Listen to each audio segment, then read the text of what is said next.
आप हर मस्जिद को छीनना चाहते हैं। आप बताइए 17 करोड़ मुसलमानों को क्या पैगाम दे रहे हैं आप? आप हर मस्जिद को छीन लेंगे मुझसे, फिर मेरा वजूद किस माने रखता है? 1991 के प्लेसेस ऑफ वर्शिप एक्ट अभी हाल ही में मेहरौली की मस्जिद को गिराई गई। इस मुल्क में तारीख लिखना देखिए ओवैसी साहब क्या कहते हैं कि मैंने इस देश को, गांधी लेकर अम्बेडकर के देश को मैंने हिंदू राष्ट्र बना दिया। हम सोशल मीडिया के जरिए फॉरेन पॉलिसी चला रहे हैं। मालदीव छोटा मुल्क, वो हमको आंख दिखा रहा है, चीन की गोद में बैठ गया। अच्छा सर, सबसे तकलीफदेह बात मेरे लिए है कि भारत ने यूनेस्को का इलेक्शन पाकिस्तान से हार गया। ये आपकी फॉरेन पॉलिसी है क्या? नरेंद्र मोदी ने पार्लियामेंट को नॉमिनेट किया या पार्लियामेंट ने नरेंद्र मोदी को प्रधानमंत्री बनाया? बताइए। मसीहाओं को जब भी आवाज दी है पलट कर आगे हर बार कातिल, वहां क्या दाद खाही क्या गवाही, वहां क्या दाद खाही क्या गवाही, जहां हो मुंसिफों के यार। जिम्मेदारी के साथ कह रहा हूं कि मैं अपने बचपने में जब हिस्ट्री पढ़ता था तो मैंने एक स्टैचू की फोटो देखी थी,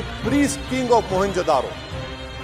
ऐसा लगता है कि वैसा ही लग रहा है कि प्रधानमंत्री नहीं है बल्कि पुजारी सम्राट बन चुके हैं वो। और मैं क्यों कह रहा हूं कि हमारे सदर जमहूरिया ने कहा था कि 22 जनवरी एक तारीखी दिन है, बिल्कुल तारीखी दिन है। 22 जनवरी की बुनियाद 6 दिसंबर 92 को रखी गई। 22 जनवरी की बुनियाद 86 में ताले खोलकर रखी गई। 22 जनवरी की बुनियाद जीबी पंत ने रखी थी, इसीलिए तारीखी दिन है। और तारीखी दिन इसलिए भी है कि सर इसी ऐवान में 16 दिसंबर 1992 को हमने रेजोल्यूशन पास किया था। आप बताइए कि आज इस मुल्क में चाहे कोई सेकुलर पार्टी का हो या जो भी हो, वाले सब सेकुलर है, बुरा मैं हूं, किसी में हिम्मत नहीं है कि 6 दिसंबर की बात की जाए। और वो तारीखी दिन इसलिए भी है सर, इंसाफ करने वालों में एक एनसीएलटी के चेयरमैन, एक गवर्नर और एक नामजदशुदा रुकने पार्लियामेंट बैठे हुए थे। अब आप बताइए मेरे पास बचा क्या है? बचा यह है कि आर्टिकल 32 बचा है जिसको बाबा साहब अम्बेडकर ने दिया। आज मुल्क के 17 करोड़ मुसलमान भारत के वजीर आजम पर एतमाद भरोसा नहीं करते, बिल्कुल नहीं करते, बता रहा हूं, खुल के कह रहा हूं। अगर आप आर्टिकल 32 का ड्यू प्रोसेस ही खत्म कर देंगे तो फिर मेरे पास क्या बचेगा सर? क्या बचेगा? मैं इतना खड़े होकर वो सुप्रीम कोर्ट के मायानाज बेबाक वकील दुष्यंत दवे की तरह तो नहीं कह सकता। मुझे आज भी रूल ऑफ लॉ में भरोसा है, मुझे आज भी कानून पर, संविधान पर भरोसा है, मगर ड्यू प्रोसेस तो फॉलो होना चाहिए। ड्यू प्रोसेस फॉलो नहीं हो रहा।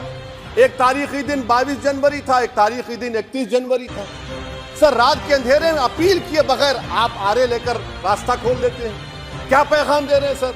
600 साल की मेहरौली की मस्जिद को बगैर को नोटिस दिए आपने डिमोलिश कर दिया। मैं जिम्मेदारी के साथ कह रहा हूं कि भारत के प्रधानमंत्री और उनकी सरकार भारत के मुसलमानों से उनकी शनाख्त को छीनना चाहते हैं। ख्वाजा अजमेरी के आस्थाने पर चादर बिछाइए, मगर आप जो चादर मुझसे छीनना चाह रहे हैं मेरी मस्जिद है। आप हर मस्जिद को छीनना चाहते हैं। आप बताइए 17 करोड़ मुसलमानों को क्या पैगाम दे रहे हैं आप कि आप हर मस्जिद को छीन लेंगे मुझसे, फिर मेरा वजूद किस माने रखता है? मेरा शनाख्त क्या माने रखता है? रूल ऑफ लॉ क्या माने? अच्छा 1991 के प्लेसेस ऑफ वर्शिप एक्ट पर क्यों नहीं बोलते आप लोग? आप उस पर कायम है ही नहीं है। आप 500 साल की बात करते, मैं आपसे कहता हूं भाई 500 साल पे मत जाइए, बौद्ध पे जाइए, जैनिज्म पे जाइए, शैविज्म पे जाइए, कहां रुकेंगे? अरे इस देश को आजादी मिली 47 में, संविधान मिला हमको बाबा साहब अम्बेडकर का, बराबरी का। उससे पहले तो राजा रजवाड़े थे, जमहूरियत नहीं थी, लोकतंत्र नहीं था, मगर आप उसको उस बारे में लेके जाओ, कह रहे 500 साल आगे क्या होगा बताइए। आप किसी एक सिविलाइजेशन, सर अंग्रेजी में किसी ने कहा था civilisation can not be rewritten by hatred, history can not be corrected by demolition. आप ये नहीं कर सकते।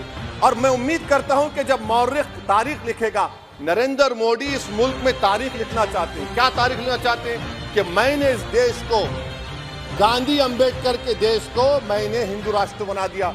मैं उम्मीद करता हूं कि हमारे भारत के हमारे हिंदू भाई देश के प्रधानमंत्री की सोच को नाकाम करेंगे, उन पर है। अब देखते हैं क्या होता है। सर नेबरहुड फर्स्ट की पॉलिसी है। नेबरहुड फर्स्ट क्या हो रहा है सर? हम सोशल मीडिया के जरिए फॉरेन पॉलिसी चला रहे हैं। मालदीव छोटा मुल्क, वो हमको आंख दिखा रहा है, चीन की गोद में बैठ गया। हमारे लद्दाख में हमारे जो लोग जानवर को लेकर घास चराए जाते, वहां पर चीन की आर्मी आके रोक रही। बताइए, बांग्लादेश चीन की गोद में बैठा हुआ है। आप गैलेंट्री अवार्ड दे रहे हैं, क्यों दे रहे हैं? कि चीन बैठा हुआ है। तो आपका बफर जोन गया कहां भाई साहब? आपका बफर जोन तो कहां गया नहीं मालूम, गायब हो गया बफर जोन। और दूसरी बात सर, आप ये भी देख लीजिए कि यहां पर मैं आपको इंपॉर्टेंट पॉइंट ये बताना चाह रहा हूं सर। ये हम बोलते हैं India middle east economic corridor, कितना पैसा है बताइए, वो नहीं बताया जाता। अच्छा सर, सबसे तकलीफ दे बात मेरे लिए है कि भारत ने यूनेस्को का इलेक्शन पाकिस्तान से हार गए। हम पाकिस्तान से हार गए, ये आपकी फॉरेन पॉलिसी है।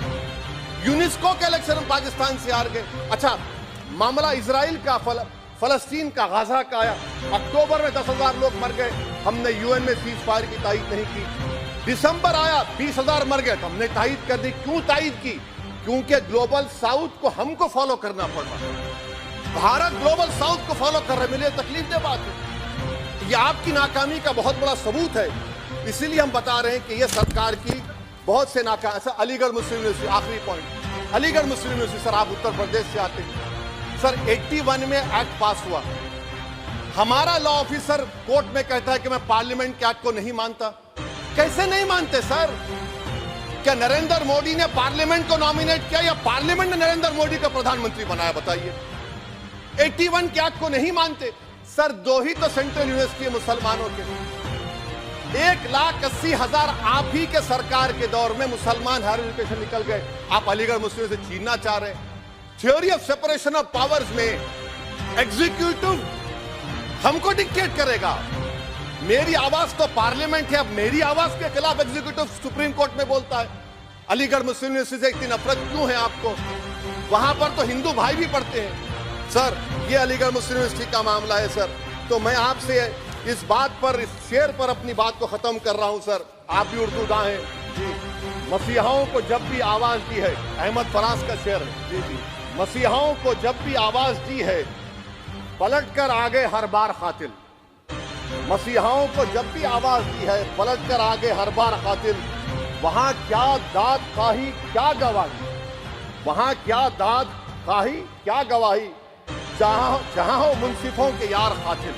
सर, मैं फिर से हुकूमत से मुतालबा करता हूं कि अल्पसंख्यक समाज के बजट के स्कॉलरशिप को आप डिमांड ड्रिवन करिए। भारत के प्रधानमंत्री, प्रधान सेवक रहिए। आप कोई प्रीस्ट किंग मत बन जाइए। आप जीतेंगे, कौन जीतेंगे देश तय करेगा। मगर याद रखिए, 17 करोड़ मुसलमान आज गम और गुस्से में हैं और इस बात को महसूस कर रहे हैं, इस बात को महसूस कर रहे हैं कि प्रधानमंत्री को हम नोट नहीं दिए मगर हमारा प्रधानमंत्री है। आखिर ये प्रधानमंत्री 17 करोड़ मुसलमानों की उनकी शनाख्त को कैसे मिटा रहे हैं, कैसे उनको आप मार्जिनलाइज कर रहे हैं। इसीलिए सर, मैं उम्मीद करता हूं कि हमारे सेकुलरिज्म जो है, वो मैं पॉलिटिकल सेकुलरिज्म कभी नहीं माना। जो सेकुलरिज्म संविधान में लिखा गया उसकी हिफाजत करेंगे। मुल्क अहम है, वरना याद रखिए, आप चुनाव जीते हैं हारे, मगर अगर आप 17 करोड़ एक जनता को आप गैर यकीनी कैफियत पैदा कर देंगे, ये देश के हित में नहीं होगा। बल्कि हम तो उम्मीद कर रहे हैं कि ड्यू प्रोसेस अदालत फॉलो करेगी।